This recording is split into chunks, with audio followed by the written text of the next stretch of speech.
तो गाइज इस लेक्चर में हम देखने वाले हैं basics of surveying. Basics of surveying पहले से ही चल रहा है, ये लेक्चर नंबर 5 है। सर्वेइंग का चैप्टर 1 हम कवर कर रहे थे। तो पिछले वाले वीडियो में फ्रंक स्केल के बारे में जो भी कुछ था न्यूमेरिकल प्रॉब्लम वो हम करवा दिए हैं, और आगे भी हम न्यूमेरिकल प्रॉब्लम करवाएंगे चैप्टर कंप्लीट होने के बाद। तो आज के इस लेक्चर पे जो हम पढ़ने वाले हैं, आपको हम स्केल के बारे में बताए थे। स्केल क्या होती है, फटाफट आप लोग क्विकली बताइए। स्केल क्या होती है? स्केल क्या होती है आप लोगों को पता ही होगा। फ्रंक स्केल क्या होती है, लार्ज स्केल क्या होती है, स्मॉल स्केल क्या होती है, what is the difference between plan and map. ये सब सारी चीज़ें हम आपको अच्छे से रिप्रेजेंट किए हैं, यानी बताए हुए हैं। आप वीडियो को पॉज करिए और फटाफट आप एक बार क्विकली रिवीजन कर लीजिए अपने पिछले वाले नोट्स को, ठीक है। वो सारी चीज़ें यदि समझ में आई होंगी तभी आगे वाला लेक्चर आपको अच्छे से क्लियर कट समझ में आएगा।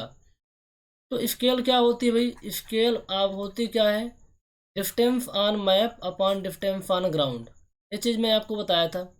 तो आप ये बताइए कि लार्ज स्केल क्या होती है, लार्ज और स्मॉल। लार्ज स्केल वो स्केल होती है जिस स्केल को हम यूज करके बहुत ही अच्छे से डेटा को रिप्रेजेंट कर पाएँ। जब हम प्लान बनाते हैं तो लार्ज स्केल का यूज करते हैं, और जिस स्केल को यूज करके डेटा को अच्छे से हम नहीं दिखा सकते, बहुत पास पास डेटा होता है, बहुत ज़्यादा आ जाता है, वो होता है स्मॉल स्केल। इसके लिए जब आप मैप बनाते हैं तब यूज करते हैं। तो यदि हम किसी एरिया का प्लान या मैप बना रहे हैं तो जनरली हम कितना स्केल लेते हैं, यहाँ पे ऑब्जेक्टिव क्वेश्चन कई बार एग्जाम में पूछे गए हैं। तो this topic is very very important, ठीक है। ये टॉपिक आपके लिए बहुत इंपॉर्टेंट है, कई बार ऑब्जेक्टिव क्वेश्चन पूछे गए हैं। तो चाहे आपका मैप हो या फिर प्लान हो, दोनों की बात हो रही है यहाँ। तो आप लोग क्या करिए, 3 कॉलम बनाइए अपने पेपर अपने नोट्स में। पहला कॉलम आपका रहेगा टाइप या फिर पर्पज ऑफ सर्वे। कितने टाइप के सर्वे होते हैं वो आपको हम क्लासिफाइड करके बताए हैं। भैया टोपोग्राफिकल सर्वे होता है, कैडेस्ट्रल सर्वे होता है, सिटी सर्वे होता है, एस्ट्रोनॉमिकल सर्वे होता है, ठीक है। चलिए आप लोग कमेंट करके बताइए कि जो आपका कैडेस्ट्रल सर्वे होता है वो किसके लिए किया जाता है, उसका क्या पर्पज होता है, ठीक है। ये आप लोग बताइए कमेंट करके। तो पहले टॉपिक में लिखिए टाइप्स या पर्पज ऑफ सर्वे, पहले वाले कॉलम पे। दूसरे में लिखिए स्केल, और तीसरे कॉलम में लिखिए रिप्रेजेंटेटिव फैक्टर। रिप्रेजेंटेटिव फैक्टर क्या होता है? एक यूनिट लेस क्वांटिटी होती है। 1 मिनट समझ लीजिए, जैसे वहाँ लिखा हुआ 1 सेंटीमीटर इक्वल टू 1 किलोमीटर।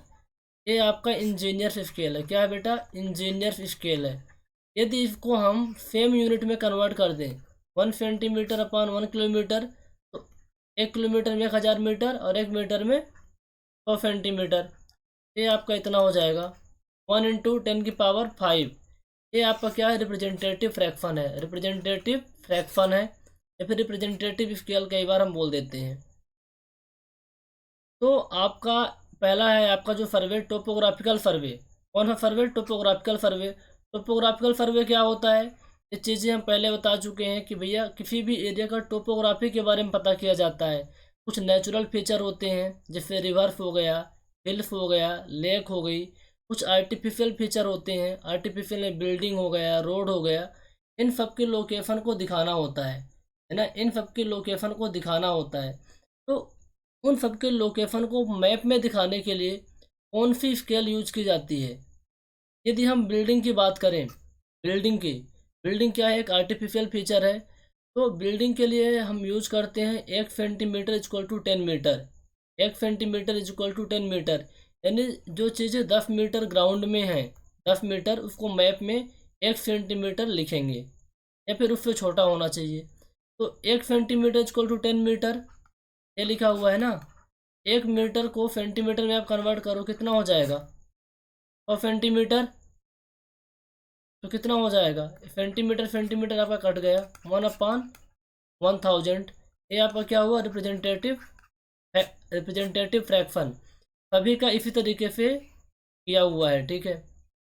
यदि आप बात करें टाउन की, यदि मान लीजिए कोई टाउन बन रहा है ना, किसी टाउन बनाने की प्लानिंग चल रही है, या फिर आपको रिजर्वायर बनाना है। रिजर्वायर क्या होता है, जैसे आपका देखो ये आपका डैम है, ये क्या है, डैम है। तो इधर पानी भरा हुआ होता है, इधर पानी भरा हुआ होता है।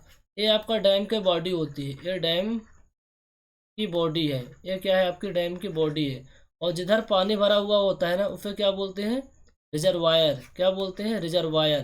तो डैम और रिजर्वायर में डिफरेंस पता होना चाहिए। इरिगेशन इंजीनियरिंग का टॉपिक आ जाता है कई बार, इरिगेशन इंजीनियरिंग में मतलब डिस्कस किए हुए हैं। ये डैम की बॉडी है और जिधर पानी भरा होता है उसे क्या बोलते हैं, उसे बोलते हैं रिजर्वायर। ठीक है। तो यदि आप किसी टाउन, कोई टाउन बना रहे हैं या फिर रिजर्वायर आप बना रहे हैं, उसके लिए कौन सी स्केल का यूज करेंगे, उसके लिए हम स्केल का यूज करते हैं 1 centimetre equal to 50 metre to 100 metre.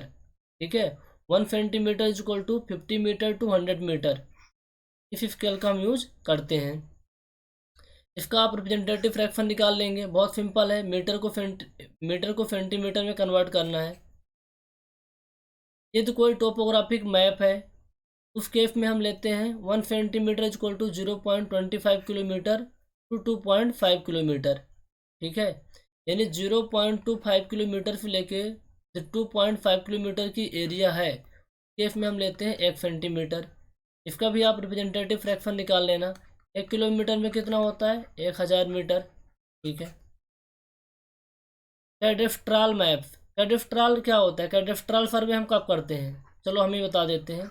जब हमें कैलकुलेशन ऑफ लैंड, लैंड की कैलकुलेशन करनी होती है या फिर लैंड की बाउंड्री लाइन फिक्स करनी होती है, उस टाइम हम कैडेस्ट्रल सर्वे करते हैं। मान लीजिए आपके पास ज़मीन है 1 एकड़, अब किसी को आप 30 डिसमिल दे रहे हो, है ना, आप सेल कर रहे हो, उस टाइम भी आपको ज़मीन को नाप कर देना होगा। उसके लिए हमें कैडेस्ट्रल सर्वे यूज किया जाता है। ठीक है।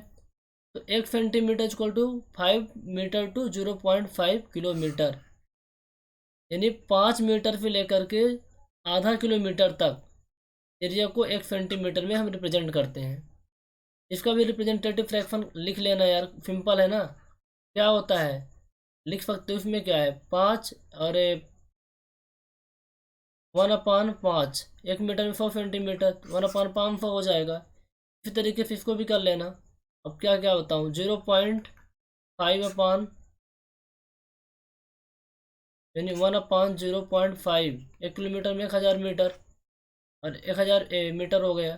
सेंटीमीटर में कन्वर्ट कर लेना, इतना होता है 1 मीटर में 100 सेंटीमीटर। सिंपल है, कर सकते हो, इतना तो आना चाहिए। अच्छा, ज्योग्राफिकल मैप है तो उस केस में हम क्या लेते हैं, 1 centimetre equal to 5 kilometre to 160 kilometre. समझ में आ रही चीज़ें। अगला है लॉन्गिट्यूडनल सेक्शन। लॉन्गिट्यूडनल सेक्शन क्या होता है, जो लंबाई के अकॉर्डिंग होता है। ट्रांसफर सेक्शन क्या होता है, जो लंबाई के परपेंडिकुलर होता है। यदि हॉरिजॉन्टल सेक्शन है, उस केस में 1 centimetre equal to 10 metre to 200 metre लेते हैं। वर्टिकल सेक्शन है, वर्टिकल सेक्शन के केस में हम क्या करते हैं, 1 centimetre equal to 1 metre to 2 metre लेते हैं। ठीक है, चाहे आपका वर्टिकल क्रॉस सेक्शन हो। यदि क्रॉस सेक्शन की हम बात करें, ये तो आपका सेक्शन था, और यदि हम क्रॉस सेक्शन की बात करें तो 1 centimetre equal to 1 metre to 2 metre लेते हैं। एक चीज़ ध्यान रखना, क्रॉस सेक्शन और सेक्शन में क्या डिफरेंस है, कुछ भी नहीं होता। कोई भी बॉडी है, कोई भी मान लो बीम के रिस्पेक्ट में यदि हम बात करें, ये आपकी बीम है, सिंगली रेनफोर्स्ड बीम है। ठीक है, इस बीम को मान लो सेक्शन एक्स काट के हम देख रहे हैं, ये बीम हमको कैसे दिखाई दे रही है, ये 2D में आपकी बीम है। इस बीम को यदि हम 3D में कन्वर्ट करके देखें, यदि बीम हमको कुछ इस तरीके से मान लो दिखाई दे रही है, कुछ इस तरीके से हमको ये बीम दिखाई दे रही है। ठीक है, ये आपका सपोर्ट है हिंज, ये आपका रोलर सपोर्ट है, ये आपका क्या हुआ, क्रॉस सेक्शन। क्या हुआ, क्रॉस सेक्शन। तो कुछ नहीं, तो आपको इतना ज़रूर याद रखना चाहिए कि भैया किस तरीके के सर्वे के लिए कौन सी स्केल को हम यूज करेंगे। भाई स्केल तो काम में आएगी ना, आपको मैप बनाना है, आपको प्लान बनाना है, तो स्केल तो पता होना चाहिए। इसलिए इन चीज़ों को याद कर लीजिए। अच्छा, ये वाला टॉपिक आपका कवर हुआ। अगला टॉपिक है units of measurement. Units of measurement मतलब क्या, आप इंजीनियर हो, आप पढ़ रहे हो सर्वेइंग, तो हर जगह मेजरमेंट का ही काम होता है। हर जगह मेजरमेंट का ही काम होता है। तो फर्विंग में दो टाइप के फर्वे होते हैं। पहला होता है प्लेन फर्वे, दूसरा होता है जियोडेटिक फर्वे। प्लेन फर्वे में हम अर्थ के कर्वेचर को कंसीडर नहीं करते हैं। हम मानते हैं कि हमारी अर्थ क्या है, प्लेन है, समतल है, फ्लैट है। तो उस केस में हमारे पास 4 मेजरमेंट यूनिट काम में आती हैं। एक तो horizontal distance, vertical distance, horizontal angle और वर्टिकल एंगल। 4 तरीके के मेजरमेंट लिए जाते हैं। तो हॉरिजॉन्टल डिस्टेंस यदि आप मेजर कर रहे हो, डिस्टेंस की जनरल यूनिट क्या होती है, हम मीटर में लेते हैं, है ना, क्या लेते हैं, मीटर में लेते हैं। तो यदि हम बात करें लीनियर मेजरमेंट की, लीनियर मेजरमेंट में क्या मेजर करते हैं अपन, लेंथ मेजर करते हैं। तो एक एक्ट आया था 1956 में, उस एक्ट के थ्रू हम कुछ बातें करेंगे। According to standards, Indian standards यहाँ है, according to the Indian standards of weights and measure act, मतलब वजन और माप के लिए एक एक्ट आया था 1956 में कुछ दिया हुआ है कि भैया 1 मीटर में इतने सेंटीमीटर होते हैं, है ना, 1 फीट में कितने इंच होते हैं, वो सारी चीज़ें दी हुई हैं। उसके अकॉर्डिंग ही अपन मेजरमेंट लेते हैं किसी भी प्रोजेक्ट का, किसी भी बिल्डिंग का, कोई भी चीज़ हो। तो दो टाइप की यूनिट होती हैं, एक होता है ब्रिटिश यूनिट, है ना। तो हम ब्रिटिश यूनिट की पहले बात कर लेते हैं। तो अब देखो, ये तो छोटे बच्चों वाली बात हो गई, इंच फीट पढ़ाना, लेकिन फिर भी आपको पता होना चाहिए। 12 इंच में कितने फुट, 1 फुट में कितने इंच होते हैं बताओ, 1 फुट में कितने इंच होते हैं, 12 इंच। और 1 इंच में कितने सेंटीमीटर होते हैं, 2.54 सेंटीमीटर, ठीक है। इसी तरीके से यदि हम बात करें, 1 यार्ड में कितने फीट होते हैं, 1 यार्ड में फिट होता है 3 फीट। कितने फीट होता है, 3 फीट। यदि 5.5 यार्ड आपके पास है तो उसको आप बोल सकते हैं 1 राड, या फिर 1 पोल, या फिर 1 पर्च, ठीक है। 4 पोल में कितने चैन होते हैं भाई, 4 पोल में 1 चैन होते हैं, या फिर आप कह सकते हैं कि 1 चैन में 4 पोल होते हैं। गंटर चैन की बात हो रही है, गंटर चैन 66 फीट की होती है, उसमें फॉलिंग होता है, 66 फीट की होती है और उसमें फॉलिंग होता है। रफ चैन में 1 फरलंग होता है, 8 फरलंग में 1 माइल होता है। एक चैन में फॉलिंग, मतलब एक चैन का मतलब गंटर चैन है, 66 फीट है, तो उसमें फॉलिंग होती है। 6 फीट में 1 फैदम होता है, 6 फीट में 1 फैदम। फैदम क्या होता है, समुद्र की गहराई मापने के लिए फैदम का यूज करते हैं। जो समुद्र की गहराई मेजर करने के लिए जो यूनिट काम में आती है वो फैदम होती है। क्या होती है, फैदम होती है। तो 6 फीट बराबर क्या होता है, 1 फैदम। आप समुंदर में घुसे हो, आप समुंदर की गहराई मेजर कर रहे हो, तो आपने मान लो 6 फीट आपने मेजर किया, तो आप बोलेंगे भैया 1 फैदम। आपने मान लो 24 फीट मेजर कर लिया, तो आपसे पूछेंगे कि भैया आप ये बताओ कितने मेजर किए हो, तो आप बोलोगे सर 6 चौको 24, 4 फैदम, ठीक है, ये होता है। 120 फैदम इजक्वल टू होता है 1 केबल लेंथ, ठीक है। और 6080 फीट इजक्वल टू होता है 1 नॉट्रिकल मील। नॉट्रिकल मील का मतलब होता है, ये होता है आपका डिस्टेंस मेजर करने के लिए काम में आता है। गहराई में डिस्टेंस मेजर करने के लिए, समुंदर में डिस्टेंस मेजर करने के लिए काम में आता है नॉट्रिकल मील। तो इसमें से जो यूनिट इम्पोर्टेंट है वो हम आपको बता देते हैं, जो आपके लाइफ में जनरली काम आती हैं। पहला तो इंच फीट यार्ड पता होना चाहिए आपको, चैन के बारे में पता होना चाहिए, ठीक है। और आपको पता होना चाहिए कि 1 फैदम में कितने फीट होते हैं, दैट फीट। यही काम में आपके आते हैं। मीट्रिक यूनिट की बात करें तो मीट्रिक यूनिट में क्या है, मिली सेंटी डेसीग्राम वाली बात हो गई। 10 में कितना होता है, 1 सेंटीमीटर, यानी 1 सेंटीमीटर में 10 10 सेंटीमीटर में कितना होता है, 1 डेसीमीटर होता है, ठीक है। और 10 डेसीमीटर में 1 मीटर, और 10 मीटर में 1 डेकामीटर, 10 डेकामीटर में 1 हेक्टोमीटर, और 10 हेक्टोमीटर में 1 किलोमीटर, ठीक है। 1852 मीटर में 1 नॉट्रिकल मील होता है। नॉट्रिकल मील क्या होता है बता चुका हूँ। अब आप बोलेंगे सर इसको आप एक्सप्लेन नहीं कर रहे हैं, मैं क्या एक्सप्लेन करूँ, milli, centi, deci, deca, hecto, kilometre, अब छोटी छोटी चीज़ें हैं यार, इनको तो आपको पता ही होगी, करो इन चीज़ों को। अच्छा, यदि इनको स्क्वायर करें तो क्या हो जाएगा, 100 mm² इज इक्वल टू कितना हो जाएगा, 1 सेंटीमीटर स्क्वायर हो जाएगा ना। 100 स्क्वायर सेंटीमीटर, फिर 100 सेंटीमीटर इक्वल टू 1 डेसीमीटर का स्क्वायर, फिर 1 स्क्वायर डेसीमीटर, या फिर हम कहते हैं कि 100 डेसीमीटर के square equal to 1 metre square. तो आप स्क्वायर में भी यूनिट को लिख सकते हैं एरिया के टर्म में। जैसे मैं यहाँ कुछ लिख दिया हूँ आपके लिए। 1 फुट में कितने इंच होते हैं, 12 इंच। 144, यानी 1 स्क्वायर फीट में कितने हो जाएंगे, 12 × 12, 144 इंचेस। तो 1 यार्ड में 3 फीट होते हैं, 1 स्क्वायर यार्ड में कितना हो जाएगा, 3×3 = 9 फीट। ठीक है। 10 square chain is equal to होता है 1 एकड़। इसको ध्यान में रखना, 1 एकड़ आपको मेजर करना है तो 10 चैन का स्क्वायर होगा, 10 चैन का स्क्वायर होगा। और कुछ इंपॉर्टेंट है जो आपको जनरली याद रखना चाहिए। 100 आरे बराबर कितना होता है, 1 हेक्टेयर। 100 आरे बराबर कितना होता है, 1 हेक्टेयर।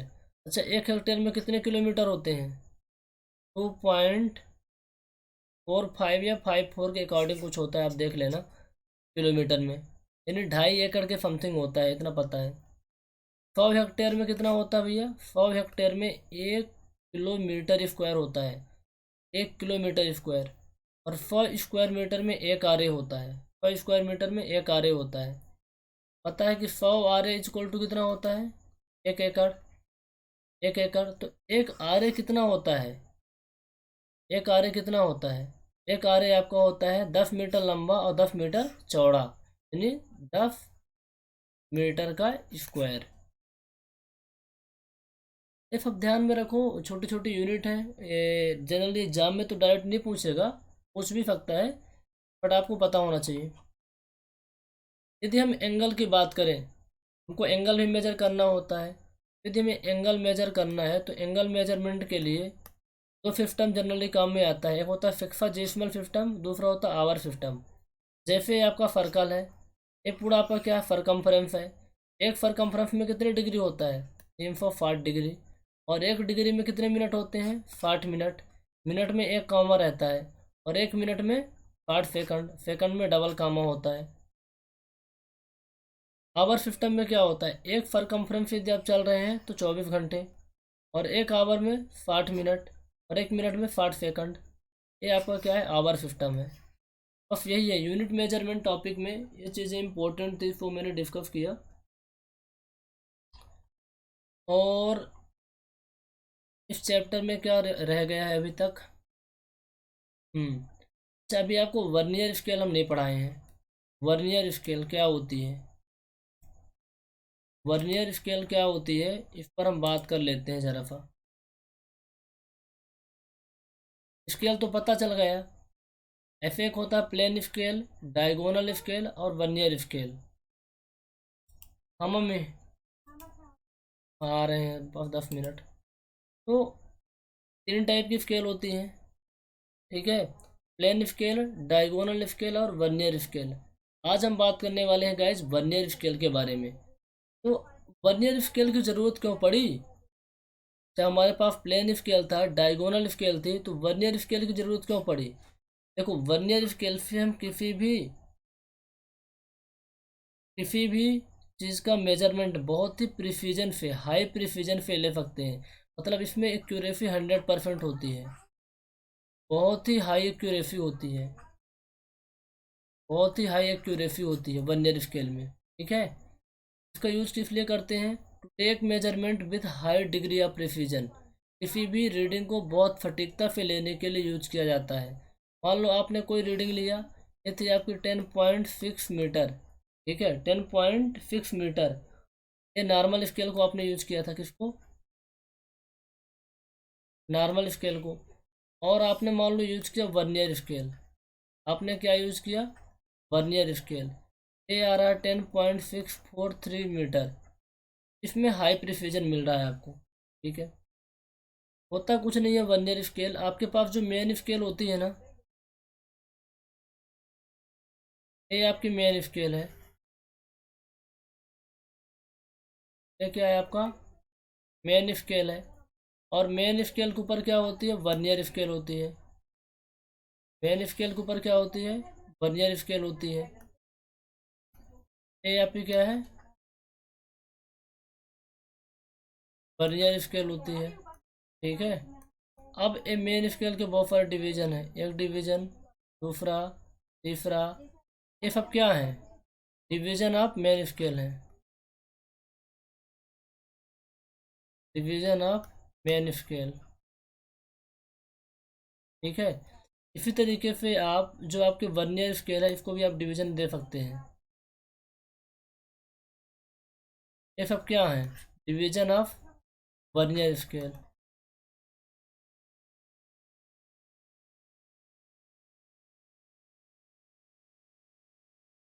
ठीक है।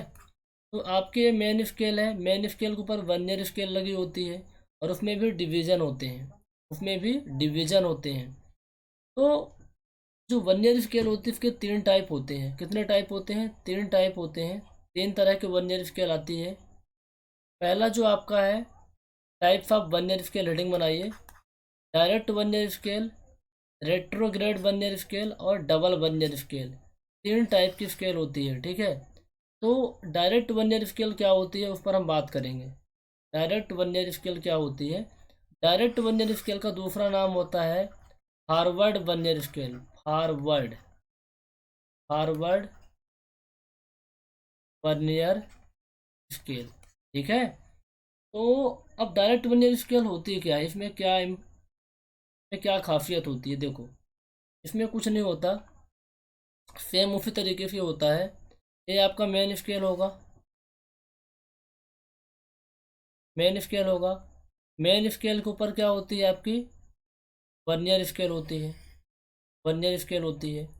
जिस डायरेक्शन में मेन स्केल की रीडिंग होती है, जिस डायरेक्शन में मेन स्केल की रीडिंग होती है, मान लो 0 है, 1 2 3 4 5, उसी डायरेक्शन में वर्नियर स्केल की भी रीडिंग होती है, उसी डायरेक्शन में वर्नियर स्केल की रीडिंग होती है, ठीक है। उसी डायरेक्शन में वर्नियर स्केल की रीडिंग होती है। ये चीज़ें इंपॉर्टेंट है, आपको पता होना चाहिए। जैसे मान के चलो, थोड़ा सा एक्सप्लेन कर देता हूँ। ये आपका मेन स्केल है, ये क्या है आपका मेन स्केल है, ये आपका डायरेक्ट वर्नियर स्केल है, डायरेक्ट वर्नियर स्केल है, डायरेक्ट वर्नियर स्केल है। इधर जैसे इसका 0 1 2 3 4 5 स्टार्ट है ना, उसी तरीके से जो आपका वर्नियर स्केल होता है इसका भी 0 इसी टाइप में होगा, 1 होगा, 2 होगा, इसी तरीके से इसी डायरेक्शन में होता है, इसी डायरेक्शन में होता है। अब पहला पॉइंट इसमें इम्पोर्टेंट है, जो डायरेक्ट वर्नियर स्केल होती है की रीडिंग जिस डायरेक्शन में मेन स्केल, जिस डायरेक्शन में मेन स्केल का रीडिंग होता है उसी डायरेक्शन में होता है। ये तो पहला पॉइंट है। दूसरा पॉइंट ये है कि जो मेन स्केल का एक डिवीज़न होता है, मेन स्केल का जो डिवीज़न होता है वो बड़ा होता है थोड़ा सा डायरेक्ट वर्नियर स्केल के डिवीज़न से। कहने का मतलब मेरा ये हुआ, देखो कि जस्ट मिनट,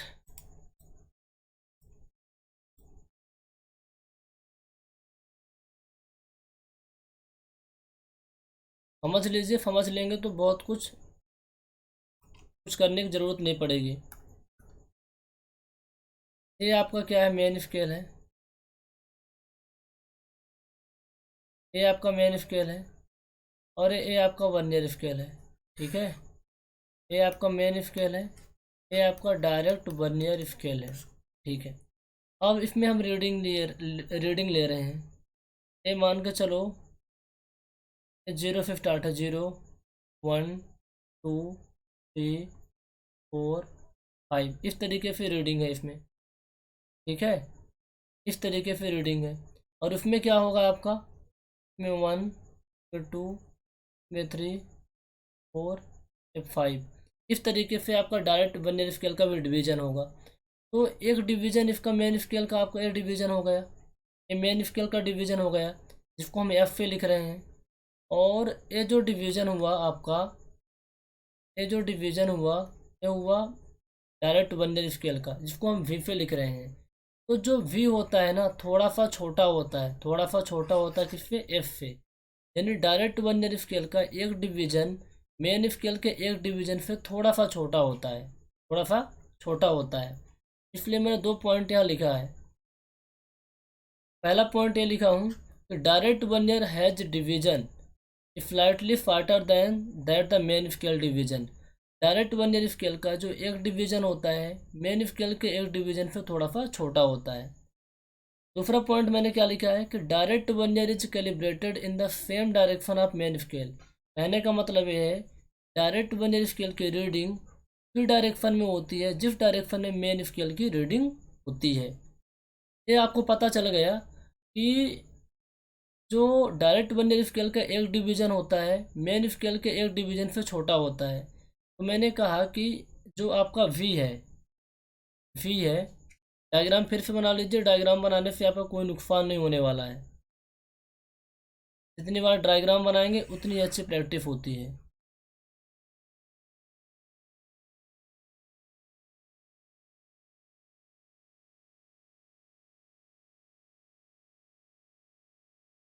ये आपका मेन स्केल हुआ, ये आपका डायरेक्ट वर्नियर स्केल हुआ।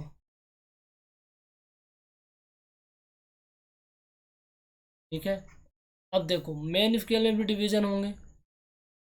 ए 0 है मेन स्केल का डिवीजन, फिर 1 है, फिर 2 है, फिर 3 है, 4, 5, 6।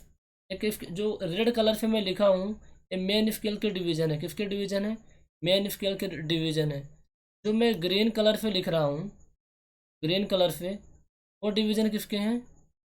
वर्नियर स्केल के, डायरेक्ट वर्नियर स्केल के। 1, 2, 3, 4। तो यहाँ देखिए तो मेन स्केल का एक डिवीजन है उसको हम रिप्रेजेंट कर रहे हैं एफ से, इससे एफ से।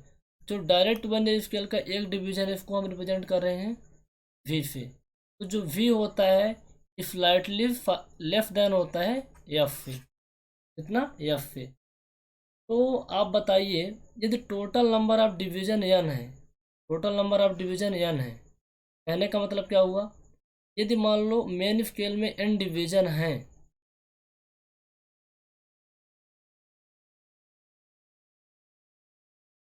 हम बात कर रहे हैं डायरेक्ट वर्नियर स्केल की, तो डायरेक्ट वर्नियर स्केल में यदि एन डिवीजन है तो मेन स्केल में कितने डिवीजन होंगे? n-1 होंगे। होंगे कि नहीं होंगे? क्योंकि आपका मेन स्केल का डिवीजन बड़ा है, इसलिए उसमें नंबर ऑफ डिवीजन कम आएंगे as compared to direct vernier scale.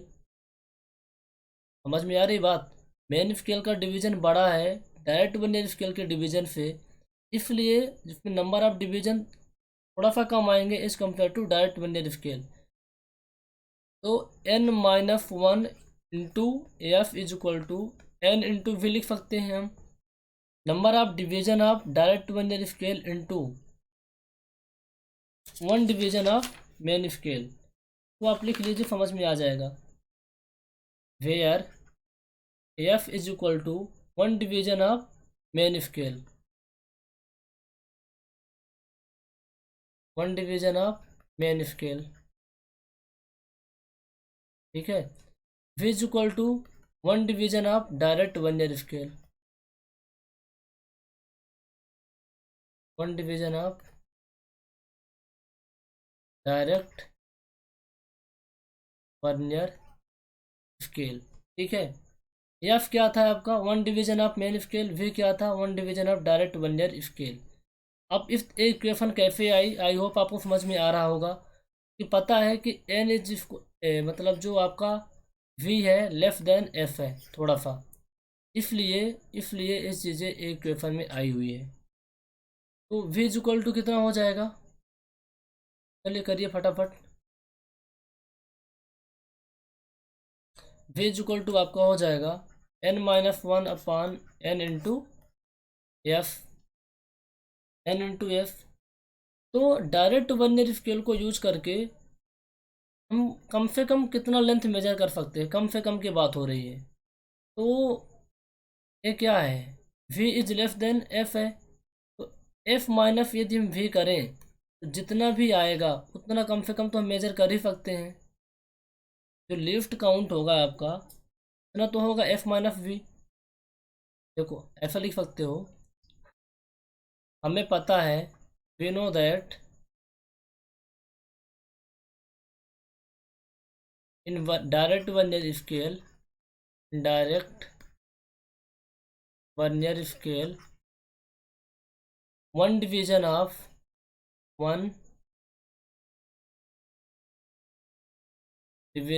Direct vernier scale, one division of direct vernier scale is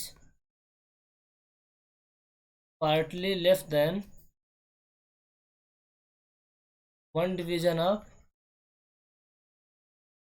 main scale. तो लिफ्ट काउंट क्या होगा डायरेक्ट वर्नियर स्केल के लिए? Least count for direct vernier scale, least count for direct vernier scale कितना हो जाएगा? F minus we. कम से कम कितने लेंथ को आप मेजर कर सकते हो? लिफ्ट काउंट का मतलब यही होता है, कम से कम तुम कितने लेंथ को मेजर कर सकते हो। वैल्यू पुट करो, वी का कितना हो जाएगा आपका? एफ माइनस वी का वैल्यू कितना आया था? ये वाला वैल्यू पुट करो आप, N minus one upon N into F, ये होगा ना। चालू कीजिए, कितना आ रहा है? N F minus N F plus F upon N, N F cut गया, एफ बाई एन आ रहा है। तो लिफ्ट काउंट कितना आ रहा है? Least count for direct vernier scale, least count for direct vernier scale कितना होता है? F upon N, F upon N. F क्या है आपका? One division of main scale, F is equal to one division of main scale, और N क्या है? उस स्केल में कितने डिवीजन हैं, number of division of that scale. यही एग्जाम में आता है, आपको पूरा डेरिवेशन नहीं आएगा, लेकिन आपको ऑब्जेक्टिव क्वेश्चन में देगा कि lift count for direct vernier scale. कोई एक छोटा सा एग्जांपल दे देगा, न्यूमेरिकल वैल्यू दे देगा और आपसे सॉल्व करने के लिए पूछेगा। एफ बाई एन होता है, कितना होता है? एफ बाई एन होता है, एफ बाई एन। एक एग्जांपल लेते हैं इसको समझने के लिए। मान के चलो आपके पास जो स्केल है 1 सेंटीमीटर की है, कितनी है? 1 सेंटीमीटर की है। उसमें हम कितने डिवीजन कर सकते हैं? 10 डिवीजन कर सकते हैं। एक डिवीजन कितने mm का होगा? 1। देखो आपके पास जो स्केल है, लेंथ है, मान के चलो, स्केल कहना कंफ्यूज हो जाओगे आप। आपके पास लेंथ 1 सेंटीमीटर है, इसमें कितने आप डिवीजन कर सकते हो? 10 डिवीजन तो कर सकते हैं ना, 10 डिवीजन। तो एक डिवीजन कितने का हो जाएगा? एक डिवीजन होगा आपका 1 mm, division of main scale. आपके पास जो लेंथ थी, उस लेंथ का वो 1 सेंटीमीटर थी, उसमें अपन डिवीजन कितने कर सकते हैं? 10 कर सकते हैं। तो 1 mm इक्वल टू कितना हो जाएगा? एक डिवीजन आपका हो जाएगा, एक डिवीजन हो जाएगा। इसका लिफ्ट काउंट कितना होगा? डायरेक्ट वर्नियर स्केल के लिए यदि क्वेश्चन आता है ऐसा, lift count for direct vernier scale, find out lift count for direct vernier scale, कितना हो जाएगा आपका? F upon N. एफ कितना है आपका? एफ कितना है? एफ कितना है? 1 mm है ना। 1 mm क्या है? Division of main scale. F क्या होता है? डिवीजन ऑफ मेन स्केल 1 है, और टोटल नंबर ऑफ डिवीजन कितने हैं? 10। तो कितना आ जाएगा? 0.1 mm, 0.1 mm। तो 0.n mm क्या है? लिफ्ट काउंट है। तो कहने का मतलब ये हुआ कि यदि हम डायरेक्ट वर्नियर स्केल यूज करते हैं 0.1 mm तक की लेंथ को मेजर कर सकते हैं। यदि इससे छोटी लेंथ होगी तो उसको हम मेजर नहीं कर पाएंगे, ठीक है, नॉट मेजरेबल। यदि इससे छोटी लेंथ हुई 0.1 mm से तो उसको हम मेजर नहीं कर पाएंगे। तो आई होप आपको डायरेक्ट वर्नियर स्केल समझ में आया होगा। मैं फिर से क्विकली रिवीजन करता हूँ कि डायरेक्ट वर्नियर स्केल कुछ नहीं होता है। डायरेक्ट वर्नियर स्केल का जो एक डिवीजन होता है मेन स्केल के एक डिवीजन से क्या होता है, बड़ा होता है, ठीक है। इसका आप डेरिवेशन कर सकते हैं। क्या डेरिवेशन कर सकते हैं कि भैया n-1 इंटू क्या F is equal to N into V. V क्या था आपका, one division of direct vernier scale, और एफ क्या था, one division of main scale. आप इसको फॉलो करेंगे तो लिफ्ट काउंट आता है एफ अपॉन एन। एफ क्या होता है, one division of main scale और total number of division of that scale. एक क्वेश्चन देता हूँ, करके बताइए।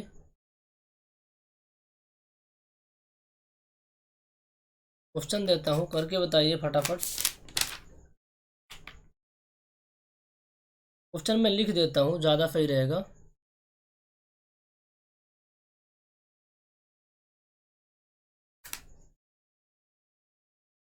आपको लिफ्ट काउंट दिया हुआ है, आपको लिफ्ट काउंट दिया हुआ है 0.05 mm। आपको लिफ्ट काउंट कितना दिया हुआ है, 0.05 mm, ठीक है। और मिनिमम डायमेंशन कितनी है, one division of main scale आपको दिया हुआ है, one division of main scale दिया हुआ है 1 mm। आपको पता करना है टोटल नंबर ऑफ डिवीजन। आपको क्या निकालना है, total number of division. Find total number of division, कैसे निकालोगे। फार्मूला क्या होता है, फार्मूला होता है लिफ्ट काउंट का, पता है आपको कितना होता है, एफ बाई एन होता है। एफ कितना है आपका, एक डिवीजन कितना है, 1 mm है, 1/। नंबर ऑफ डिवीजन कितने हैं नहीं पता हमको। लिफ्ट काउंट कितना है, 0.05, यही है ना। एन इज इक्वल टू कितना हो जाएगा, 1/0.05, अर्थात 20 डिवीजन। कितने आएंगे, 20 डिवीजन। इस तरीके से आप क्वेश्चन को फॉलो कर सकते हैं। नोट करके लिखिए, बहुत इंपॉर्टेंट है। अच्छा, डायरेक्ट वर्नियर स्केल को यूज करके हम किस तरीके से लेंथ को मेजर करेंगे, इसका हम आपको एक फार्मूला बना देते हैं, समझ में अच्छे से आ जाएगा। मान लीजिए कोई लेंथ दी हुई है, आपको मेजर करना है, एग्जैक्ट लेंथ मेजर करना है। इसकी कितनी लेंथ है, एग्जैक्ट लेंथ। तो सबसे पहले आप तो मेन स्केल में देख लो कितनी है, मेन स्केल में कितनी दिख रही है, ठीक है। प्लस आप ये देखो N into least count, N into least count. N क्या है आपका यहाँ, एन जो है आपका है number of division of vernier scale. N क्या है, number of division of vernier scale, ठीक है। और आपका ये लिफ्ट काउंट, तो लिफ्ट काउंट है, ठीक है।